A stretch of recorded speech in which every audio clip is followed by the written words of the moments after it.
स्वामी विवेकानंद जी ने कहा, arise awake, और तब तक मत रुको जब तक हम गोल अचीव न कर लें। कई बार हम लोग कोट्स पढ़ते हैं और एक खिलाड़ी का अक्सर लोग भी भेजते हैं और बताते भी हैं कि मैंने 4 साल मेहनत किया केवल 9 सेकंड दौड़ने के लिए, और लोग तो महीने, 2 महीने, 3 महीने में संघर्ष करना छोड़ देते हैं। आज जो बच्चे आए मैं उनको बधाई देना चाहता हूं कि उनकी मेहनत से, उनके परिश्रम से न केवल उनका सम्मान हो रहा है बल्कि उनके माता पिता और परिवार का भी सम्मान बढ़ रहा है, उनका नाम रोशन हो रहा है। अभी कुछ दिन पहले जब मैंने अखबार उठा करके देखा तो उस अखबार में लिखा था कि लखनऊ हेलन किलर, और जब मैं पढ़ता हूं उसको तो पता लगता है दिव्यांगता से हमारी जो बेटी है उसने 98.7% मार्क्स प्राप्त किए हैं। और पहले ही पैराग्राफ में ये लिखते हैं कि सबसे बड़ा योगदान उनको पढ़ाने में उनके टीचर के साथ साथ उनकी मदर का है, परिवार का है। मदर उनको हथेली पर लाइन खींच करके सिखाती थी, पढ़ाती थी, उसी से उन्होंने शब्द सीखे, उसी से सेंटेंस सीखे, उसी से यहां तक वो पहुंची हैं। मैं ऐसे बच्चों को बधाई देता हूं। सभी बच्चे जो आए हैं वो अपने परिश्रम से, मेहनत से, परिवार के सहयोग से, टीचर्स के गाइडेंस में उन्होंने इतने अच्छे नंबर प्राप्त किए हैं। उनका मनोबल बढ़ाने के लिए वो पढ़ाई में और आगे बढ़ें, उसके लिए जो अतुल प्रधान जी ने लैपटॉप देने का काम किया है, मैं उनको भी बहुत बहुत बधाई और धन्यवाद देता हूं। क्योंकि मेरठ से आना था, आज ही का दिन खाली था, कल दिन कुछ और है, तो इसलिए मैंने उससे कहा कि अगर आज आ सके तो आज हम लोग कार्यक्रम कर लेंगे। मुझे खुशी है और मैं आभारी हूं सभी बच्चों का और परिवार के लोगों का जिन्होंने स्वीकार किया और रात भर चल करके यहाँ लखनऊ पहुंचे हैं। मैं धन्यवाद देता हूं उनका। इसी बहाने मैं समझता हूं गंगा एक्सप्रेस वे भी चेक कर लिया हुआ उन्होंने। हालांकि आपको नहीं रोका। जब मैं हरदोई जाना चाहता था तो पुलिस का फोन आया कि एक्सप्रेस वे बंद है। मैंने अपने अधिकारी से कहा कि ये कह दो उनसे कि प्रधानमंत्री जी उद्घाटन करके गए, बड़ी बदनामी होगी सरकार की। तो पता लगा हमारे लिए पत्थर हटा दिया और अगले दिन खबर सुनी कि कुछ दिन फ्री भी है, कुछ दिन टोल फ्री है। तो मैं बधाई देता हूं इधर, क्योंकि चीजें बदल रही हैं। किसी जमाने में केवल सड़कें होती थी, केवल लोग सड़क की मांग करते थे, लेकिन इधर एक्सप्रेस वे बनने लगे हैं, बड़ी बड़ी सड़कें बन रही हैं। इंटरनेट भी एक इंफॉर्मेशन का हाईवे बन गया है और एआई के आने के बाद हमें एक और गाइड और टीचर के ऊपर एक और टीचर मिल गए हैं।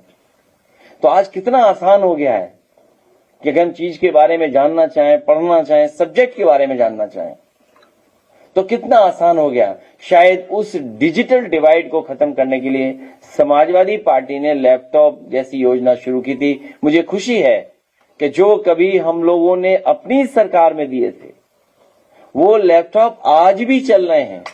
और कई बार कई कार्यक्रमों में मुझे वो बच्चे मिलते हैं कि वो बताते हैं कि आपकी सरकार में जो आपने लैपटॉप दिया था उसी की वजह से हम पढ़ भी लिए हैं और आज प्रोफेशनली कुछ न कुछ हम लैपटॉप के माध्यम से कर भी रहे हैं। तो ये जो डिजिटल डिवाइड खत्म करने के लिए समाजवादियों ने लैपटॉप बांटा था, आज हम सरकार में नहीं हैं, लेकिन उसके बावजूद भी कोशिश करते हैं कि जो बच्चे अच्छे नंबर प्राप्त करते हैं, जो अपनी मेहनत से कुछ आगे बढ़ना चाहते हैं, उन्हें हम लोग इसी तरीके से उनको अवार्ड दें। और सच्चाई तो यही है कि जो मेहनत करता है, जो हार्ड वर्क करता है, वो हार्ड वर्क कभी भी अनरिवार्डेड नहीं रहता है, कभी न कभी उसको सम्मान मिलता है। इसलिए मैं शुभकामनाएं देता हूं, बधाई देता हूं बच्चों को। अपने जीवन में आगे बढ़ें, तरक्की करें। जैसा कि आदरणीय उदय प्रताप जी ने कहा कि न केवल खुद आगे बढ़ें, बल्कि समाज और देश को बढ़ाने में भी योगदान दें, वही सबसे बड़ा योगदान होगा। मैं एक बार फिर सब बच्चों को बहुत बहुत बधाई और शुभकामनाएं देता हूं। मुझे उम्मीद है वो जीवन में सफल होंगे और जो उन्होंने गोल अचीव करने के लिए बनाया है वो गोल जरूर अचीव करेंगे, ऐसी हमारी शुभकामनाएं।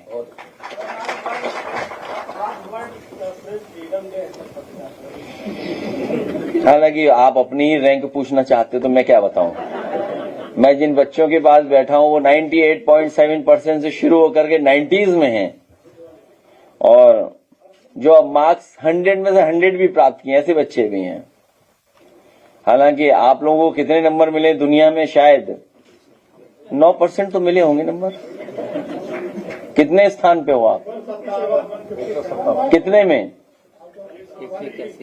180 में आप 157। तो कोई गणित का अगर अच्छा हो व्यक्ति बता दे कि कितने % आप हो। बांग्लादेश, नेपाल, पाकिस्तान से पीछे। वो इसीलिए है क्योंकि स्वामी विवेकानंद जी को ठीक से नहीं पढ़ रहे हो आप। और भारतीय जनता पार्टी की जो झूठ की सोम पपड़ी है, सोम पपड़ी तो खाई होगी ना, एक झूठ परत के ऊपर दूसरी झूठ परत चढ़ा देते हैं वो।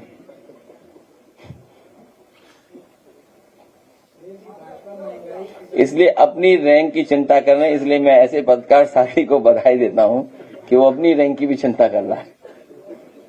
भाजपा महंगाई, बेरोजगारी, किसान के बारे में चुप है और महिला आरक्षण में मचा रही है रोजगार के। मैंने अभी आपसे कहा कि भारतीय जनता पार्टी झूठ की सोम पपड़ी बनाती है, एक परत के ऊपर दूसरी परत झूठ की चढ़ा देती है।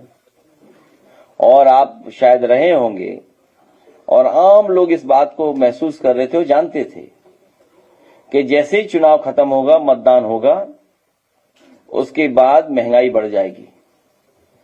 डीजल, पेट्रोल और गैस की महंगाई से केवल उन चीजों की महंगाई नहीं बढ़ती है, बल्कि बड़े पैमाने पे हर चीज की महंगाई बढ़ना शुरू हो जाती है। इधर सुनने में आया कि हवाई जहाज की यात्रा भी महंगी होगी और कई एयरलाइंस ने मना कर दिया कि फ्यूल बहुत महंगा हो गया, इसलिए एयरलाइंस को उन रूट्स पे नहीं चला पाएंगे। ये महंगाई का ही असर है। खाना पीना महंगा होगा और इसके साथ साथ जब ट्रांसपोर्ट महंगा होगा तो हर चीज महंगी हो जाएगी। भारतीय जनता पार्टी ने कभी भी महंगाई को रोकने के लिए और अपने लोगों को ज्यादा मुनाफा कमाने के लिए नहीं रोका। और अगर भ्रष्टाचार पे रोकें, भ्रष्टाचार भी नहीं रोका और अपने लोगों को ज्यादा मुनाफा भी कमाने दे रहे हैं, उसको भी नहीं रोके, उसकी वजह से भी महंगाई है। इलाहाबाद में बहुत सारे बच्चे तैयारी करते हैं और वहाँ पर रूम लेकर रहते हैं, बड़ी संख्या में पलायन कर रहे हैं वहां से। पढ़ाई पे कुछ पूछोगे?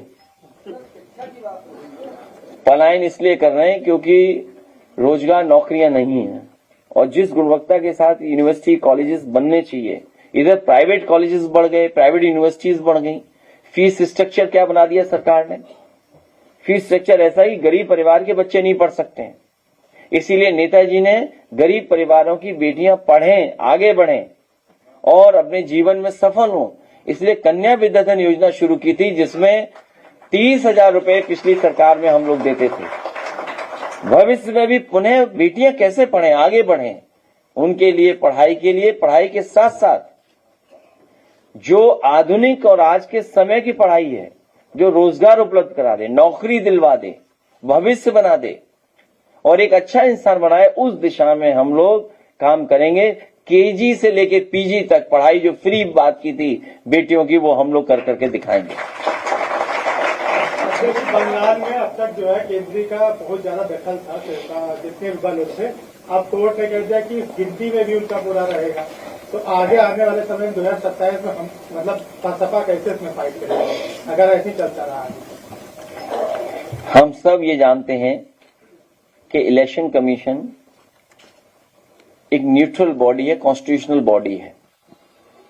वो किसी के साथ भेदभाव नहीं करेंगे, निष्पक्ष रह करके लोकतंत्र को मजबूत करेंगे, ऐसा हमारा आपका सबका मानना है। कॉन्स्टिट्यूशनली यही हम मानते हैं।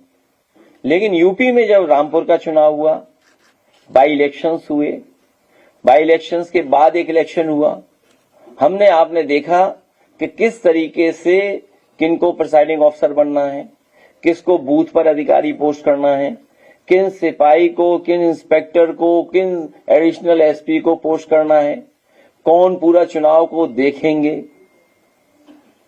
तो ये तो यूपी में हम लोगों ने देखा था। शायद बीजेपी ने इलेक्शन कमीशन से मिलकर के यूपी में एक ट्रायल किया था, क्या कहते हैं, प्री रन करते हैं, प्रीव्यू या क्या बोलते हैं, पहले करने से लिख लिया, हाँ मॉक ड्रिल एक अच्छा शब्द हो सकता है, रिहर्सल कह सकते हैं। तो सोचिए आप, यूपी में किया था और सेम टू सेम उन्होंने बंगाल में उतार दिया। और मुझे जानकारी मिली है कि पैरामिलिट्री और सेंट्रल फोर्सेस का पैरेलल स्ट्रक्चर बना दिया उन्होंने। जो पुलिस का एक है व्यवस्था, उसके एक पैरेलल बना दिया, सोचिए आप।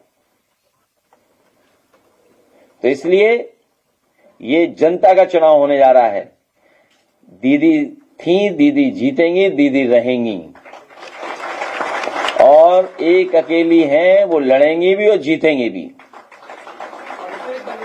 बयान आया है इसी पर, उन्होंने कहा कि लोग बंगाल को आगे बढ़ाते हुए कि कुछ गुजराती लोग बंगाल को कब्जा करना चाहते हैं और ये हम ऐसा होने नहीं देंगे। क्या कहेंगे, इस तरह से बोल रहे हैं? अब ऐसे तो हम ये कहते हैं कि भगवान श्री कृष्ण हमारे मथुरा वृंदावन से द्वारका चले गए थे, लेकिन कुछ सच्चाई तो है। कल अलर्ट आया सबके मोबाइल पर, देखो टेक्नोलॉजी कितनी स्मार्ट है, टेक्नोलॉजी की रीच क्या है। और बता रहे हैं कि अगर आपने रिंग ऑफ कर रखी है, मोबाइल ऑफ है, तब भी आपको अलर्ट मिलेगा। टेक्नोलॉजी की पेनिट्रेशन कितनी है सोचिए। मैं दावे के साथ कह सकता हूं, जो पत्रकार साथी सवाल पूछ रहा है, उसके बैक एंड में आउटसोर्स उन्हीं लोगों को मिल गया होगा काम। बात समझे? सब ठीक है। और फिर आप बताइए, स्मार्ट मीटर, अगर स्मार्ट मीटर में ये बेईमानी हो सकती है तो ईवीएम में क्यों नहीं हो सकती? या देखिए, मोबाइल ऑफ है आपका, ऑफ है मोबाइल, रिंगर ऑफ है, तब भी मोबाइल में अलर्ट आएगा। ये सोचो किस बात की तैयारी है। ये आपके अंदर फियर क्रिएट करना चाहते हैं। पूरी बीजेपी फियर क्रिएट करके चुनाव लड़ती है, डरा करके आपको।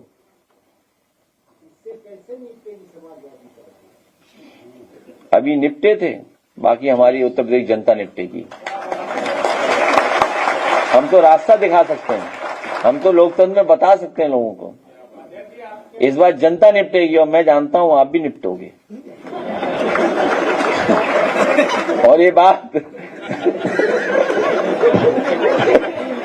तो सोचिए, सब निपटने के लिए बैठे हैं और आपको नहीं दिखाई दे रहा। जिन्हें हटाना है उनके अलावा सब हटाने पहुंच गए हैं। सुनने में आया है कि अगर कुछ न मिले तो हमें विभाग ही अच्छा मिल जाए, क्योंकि 6-7 महीने में चलो काम बन जाएगा। कि अगर हम कुछ नहीं बन पाए तो हमें विभाग ही अच्छा मिल जाए। ये बात तो समझ रहे हो गया। अच्छा, आग लगाने वाले मसाले नहीं ढूंढ पाए। और बताइए कितना झूठ है।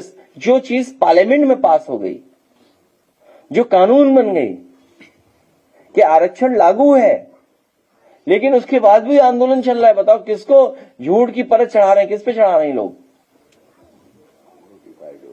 नहीं, नोटिफाइड हो गया। जिस दिन उन्हें लगा कि वो हम नहीं जीत सकते तो नोटिफिकेशन हो गया। और आप सब जानते हो, इसीलिए तो 147 पे कितने पे हो? 157। अगर सच बोलने लगो तो ऊपर हो जाओगे थोड़े।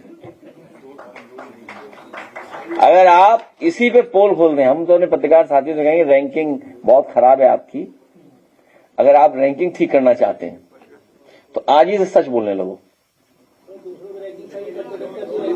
आज ही से रैंकिंग ठीक हो जाएगी कि आप महिला विधेयक पे सीधा तर्क दीजिए कि भाई क्या हो रहा है, बताइए आप। केवल महिला आरक्षण पे अगर आप सच बोलने लगे, नहीं उतना ऊपर नहीं जाने देंगे। 2 स्टूल वाला जो कोर्स है, उसके बाद लगातार पोस्ट आ रहे हैं। तो क्या आ रहा है, क्या आ रहा है उसमें? कहा जा रहा है कि 2043 में सपा साफ हो जाएगी। क्यों नहीं समझते? मैं कितनी बार बताऊं आपको? हाँ, क्या क्या बोला बताऊं? उसमें लिखा है कि फर्जी पीडीए परोसने की कोशिश है, 2027 क्या 2045 तक साफ हो जाएगी। आप समझते नहीं बात। वो अपने कुर्ते का साइज बता रहे हैं कि इतना बड़ा हो गया 2047 तक। बीच का भूल गए ना, पहले तो 27 की बात और भी बोलते थे। अब देखो, दिल्ली से स्टूल मिलता है, कुर्सी फिर मिलती है कुछ। ये देखिए, बीजेपी का टारगेटेड कैंपेन एंड प्रोपेगेंडा है। मुझे याद है कि मैं एक अंग्रेजी गाना सुनता था, तो उसमें आता है कि अगर किसी को बदलना है तो मैन इन द मिरर को बदलो सबसे पहले। और शायद गांधी जी ने भी इसी तरह कहा, अगर जो बदलाव आप देखना चाहते हो दूसरे में, वो बदलाव अपने आप में करो पहले। जो हमें बोलते हैं, कभी वो आईने में देखते हैं कि माफिया उन्हें दिखता है कि नहीं दिखता आईने में माफिया? अब मोबाइल क्या देख रहे हो? वो उन्हें जो हमें इन शब्दों से बुलाते हैं, जब वो सुबह आईना देखते हैं, क्या उन्हें माफिया उसमें दिखता है कि नहीं दिखता? ये बता दें बस। बात समझ गए ना? नहीं समझ पाए? समझाना तो पड़ता है ना, क्या करें कि भाई वो अपना देखें, आईना में देखते हैं, उन्हें अपने आप माफिया दिख जाएगा सुबह। पानी में देख रहे हैं सर, इन लोगों का फर्स्ट रैंक आएगा तो क्या मिलेगा जी? हम लोगों का फर्स्ट रैंक आएगा तो क्या मिलेगा? रैंक सुधार रहे हैं सर, प्रकाश राजभर भी एक्टिव हो गए। क्या पूछिए? हमने कहा सर कि हम लोगों की फर्स्ट रैंक आएगी तो समाजवादी पार्टी क्या करेगी? एक स्कीम चलाएंगे, कैश लेस लैपटॉप बैग। इसमें लेस को हिंदी में समझिए, हैं? तो उसको हिंदी में समझिए, ठीक है? कैश को अंग्रेजी में लेस हिंदी में समझिए, लैपटॉप बैग भर के देंगे आपको। विद्यार्थियों का मनोबल बना रहे हैं और भाजपा सरकार विद्यालय बंद करने 41,000 अभी प्राइमरी स्कूल हैं जो आए हैं, उसमें एक भी बच्चे का एडमिशन नहीं हुआ। और जो ऑफिशियल रिकॉर्ड ये कहता है, कई हजार, 27 है 21,000 प्राइमरी स्कूल बंद हो चुके हैं। तो अगर हम 21,000 और 47,000 मान लें तो इतने तो प्राइमरी स्कूल बंद हो गए। मैं बहुत जल्दी आपको कोशिश करूंगा, आंकड़े इकट्ठे कर रहा हूं, अगर बोल दूंगा यहां तो वो आंकड़े नहीं इकट्ठे करने देंगे। गोरखपुर में कई हजार पद हुआ करते थे टीचर्स के, केवल प्राइमरी और सब मिलाकर के कई हजार केवल गोरखपुर में ही कम हो गए। सोचिए आप, टीचर्स के पद पिछले 10 साल में गोरखपुर में ही हजारों कम हो गए। तो आप इससे तुलना कर सकते हैं और इस डिस्ट्रिक्ट में क्या हालत हुई होगी, या पूरे स्टेट में कितने टीचर्स की जो वैकेंसी थी वो टीचर्स की कितने कम हो गए टीचर्स।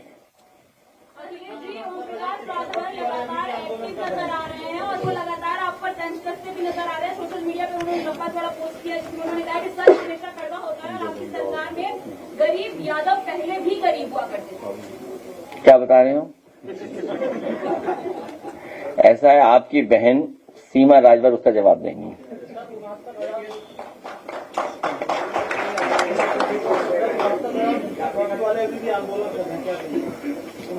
उन्हें राहत, उनकी मदद, उन्हें न्याय समाजवादी सरकार में ही मिलेगा।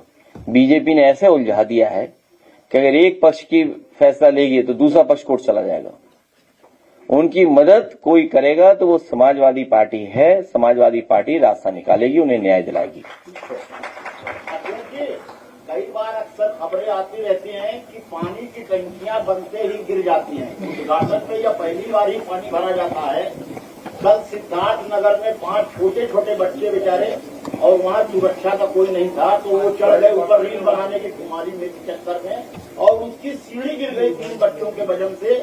एक बच्चे की मौत हो चुकी है, 2 बच्चों की हालत गंभीर है। 16 घंटे से बाकी 2 बच्चे पानी की टंकी पर चढ़े हुए थे। आज सुबह 5 बजे भारतीय सेना के हेलीकॉप्टर ने उन दोनों बच्चों को बचाया।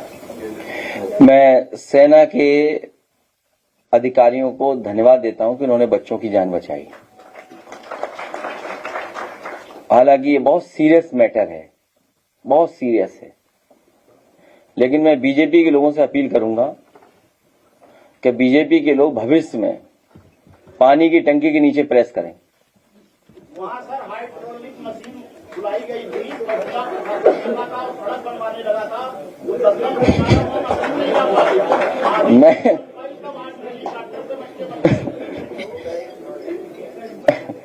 मैंने कहा आपसे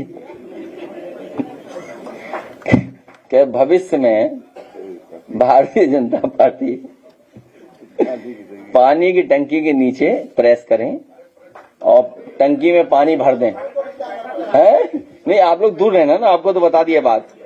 और आप सोचिए कितनी बार हम लोग बता चुके हैं कि पानी की टंकी भरते भ्रष्टाचार का भार नहीं ले पा रही है।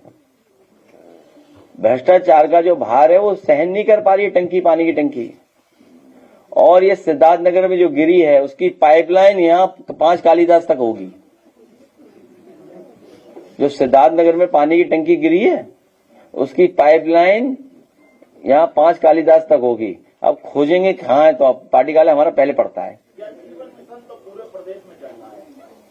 सरकार बदलो, क्यों ज्यादा बातें करा रहे हो।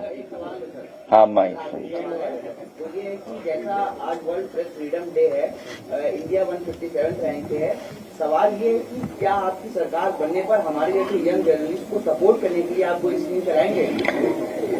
मैंने कई बार कहा और फिर कहता हूं कि दुनिया में कई प्रतिष्ठित संस्थान हैं, बहुत सारे क्रेडिबल न्यूज एजेंसीज हैं जो काम कर रही है दुनिया में। अगर उसी व्यवस्था को लागू कर करके आपको मालिक बनाने का काम करना पड़ेगा तो हम लोग ऐसा मालिक बनाने का रास्ता खोजेंगे आपके लिए। लास्ट इन्हीं का सवाल है, इसके बाद कोई सवाल नहीं कर सकता। अच्छा हाँ, मैं हालांकि हमारे विधायक प्रभु नारायण जी 2-3 दिन पहले जब सदन चल रहा था तो कई विधानमंडल की बैठक में उन्होंने बात रखी कि बीजेपी इस बार उत्तर प्रदेश में डीजे के माध्यम से भी चुनाव लड़ेगी, डीजे के माध्यम। और वो कर ये रहे हैं कि डीजे को खूब बजवाएंगे जिससे नफरत फैले, झगड़ा हो, गाना तेज तेज बजवाएंगे, गांव-गांव बजवाएंगे। और आपको याद होगा बहराइच में एक घटना हुई थी इसी डीजे की वजह से कि गाना क्या बज रहा था। आप आपत्तिजनक गाना बजाएंगे तो स्वाभाविक है कुछ न कुछ एक दूसरा पक्ष कहेगा। तो ये बीजेपी की कोई नई साजिश षड्यंत्र चला है कि जैसे ही अभी थोड़ा समय गुजरेगा डीजे का बजने का, बड़े पैमाने पर वो बीजेपी के लोग तैयारी कर रहे हैं। हमने जनता को पहले ही सावधान कर दिया है। और अभी एक दिन अखबार में मैंने पढ़ा कि डीजे बजने से मुर्गियां मर गईं, कई 100 मुर्गियां मर गईं। नहीं 10,000 नहीं थी, नहीं 10,000 नहीं, 10,000 अरे 10,000 नहीं है भाई। अच्छा एक मिनट, अपनी बातें मत करो, नहीं गए मौके पे तो रहने दो। ऐसा है, जब मैंने पढ़ा उसको तो मैं प्रभु नारायण जी की बात याद किया कि उन्होंने देखो क्या कहा था। और फिर वो घटना देखने को मिल गई कि डीजे के बजने से मुर्गियों की जान चली गई। अगर कमजोर दिल वाला हो तो डीजे के बगल से निकल जाए तो वो दिक्कत में आ जाता है। इतनी साउंड वेव स्ट्रांग है, इतनी स्ट्रांग साउंड वेव्स हैं। अभी हमने एक जिलाधिकारी महोदय से कहा कि वही समझौता करा दे रहे हैं कप्तान पुलिस से समझौता कराने की जरूरत क्या है। तो ये स्थिति है, बताइए। पुलिस झगड़ा कराना चाहती है, मैं ये बता रहा हूं आपको। आप इनके स्टेटमेंट सुनिए, जो स्टेटमेंट अभी बहन ने बताया, केवल एक नाम पढ़ दो बस, याद कीजिए बारिश में जब ये झगड़ा हुआ था यहाँ कौन थे? सब बीजेपी वाले थे बारिश में, जो बेटियों को छेड़ रहे थे, पानी डाल रहे थे, याद कीजिए आप। और मुख्यमंत्री जी ने नाम किसका पढ़ा था? जो बेचारा अपने पिताजी की दवाई लेने गया था, पकड़ के ले गई पुलिस। जो यादव नौजवान था बेटा जो दवाई लेने गया था उसका था। तो ये पत्र हैं वो खुफिया लोग जो हैं इनके, अंडरग्राउंड अनरजिस्टर्ड, खुफिया अनरजिस्टर्ड अंडरग्राउंड लोग लिखवा रहे हैं, संगी साथी लोग। वरना इतना जानकार हम भी समझौता किए हैं, इतना ज्ञान तो नहीं है उनके पास, इतने ज्ञान नहीं उनके पास। तो इसलिए मैं सावधान करना चाहता हूं कि कुछ लोग बीजेपी के और कुछ लोग मिलकर झगड़ा कराएंगे। और जितनी भी घटनाएं हो रही हैं आप देखिए किनके नाम आ रहे हैं, किसका नाम बोल देते हैं लोग, 2 नाम छिपा लेंगे, 3 नाम छिपा लेंगे। और इसी व्यवहार की वजह से, क्योंकि न्याय नहीं मिल रहा है, सरकार में न्याय नहीं मिल रहा है, थाने से कहीं भी। अभी जो बनारस की घटना हुई, जो प्रधान संसदीय क्षेत्र है या जिला है जहां से प्रधानमंत्री है, सोचिए एक की जान गई कि नहीं गई?